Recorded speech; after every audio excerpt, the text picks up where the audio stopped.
The first, as described in court filings in the District of Columbia, is the investigation into whether any person or entity unlawfully interfered with the transfer of power following the 2020 presidential election or the certification of the Electoral College vote held on or about January 6, 2021.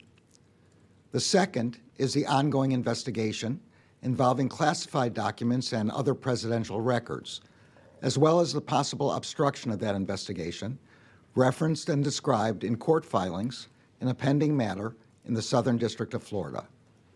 I'm joined today by Deputy Attorney General Lisa Monaco, U.S. Attorney for the District of Columbia Matthew Graves, and Assistant Attorney General for the Criminal Division Kenneth Polite.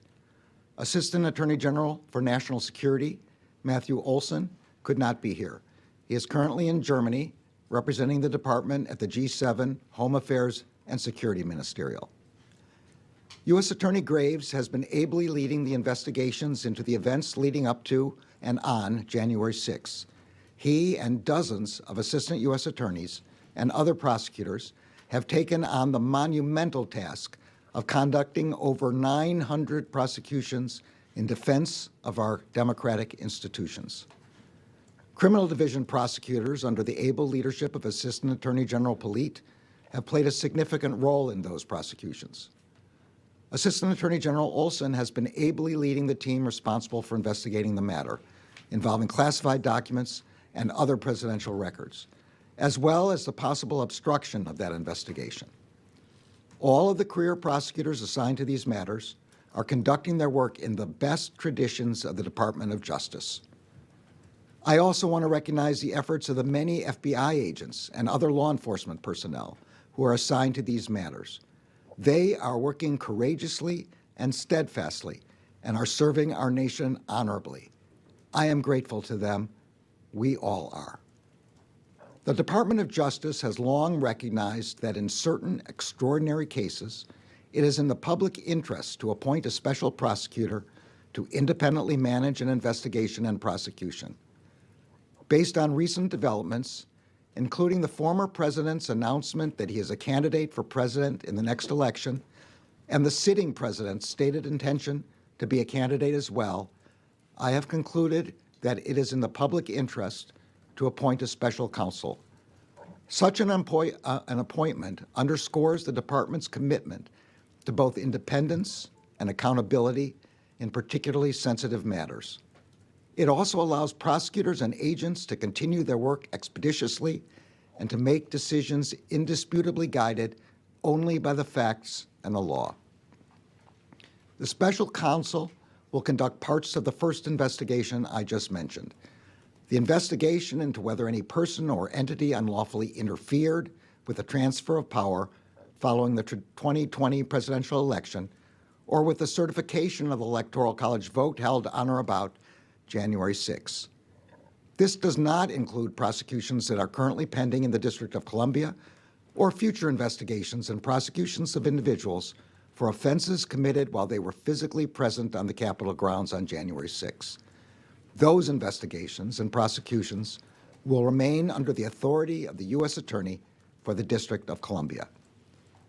The special counsel will also conduct the investigation involving classified documents and other presidential records, as well as the possible obstruction of that investigation. Today, I signed an order appointing Jack Smith to serve as special counsel. The order authorizes him to continue the ongoing investigation into both of the matters that I have just described and to prosecute any federal crimes that may arise from those investigations. Mr. Smith is a veteran career prosecutor. He began his prosecutorial career in 1994 as an assistant district attorney with the New York County DA's office. In 1999, he became an assistant U.S. attorney for the Eastern District of New York, where over the course of 9 years, he prosecuted matters ranging from gang murders of police officers to civil rights violations. From 2008 to 2010, he served with the International Criminal Court, where he supervised war crimes investigations. In 2010, Mr. Smith returned to the Justice Department to serve as chief of the Public Integrity Section, where he led a team of more than 30 prosecutors who handled public corruption and election crimes cases across the United States. In 2015, he agreed to serve as the first Assistant U.S. Attorney for the Middle District of Tennessee, later becoming the acting United States Attorney.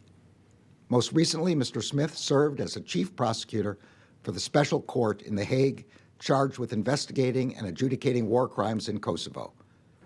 Mr. Smith will begin his work as special counsel immediately and will be returning to the United States from The Hague.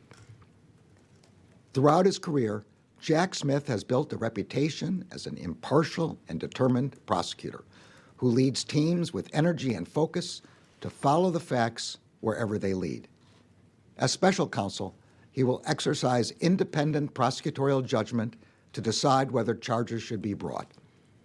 Although the special counsel will not be subject to the day-to-day supervision of any official of the department, no crooked establishment. None of that twisting the truth. No talking down to me. Don't tell me how to think. Don't tell me how to think. Don't tell me how to think. I trust Newsmax. Newsmax. They don't tell me how to think. They let me decide. Newsmax. real news For real people.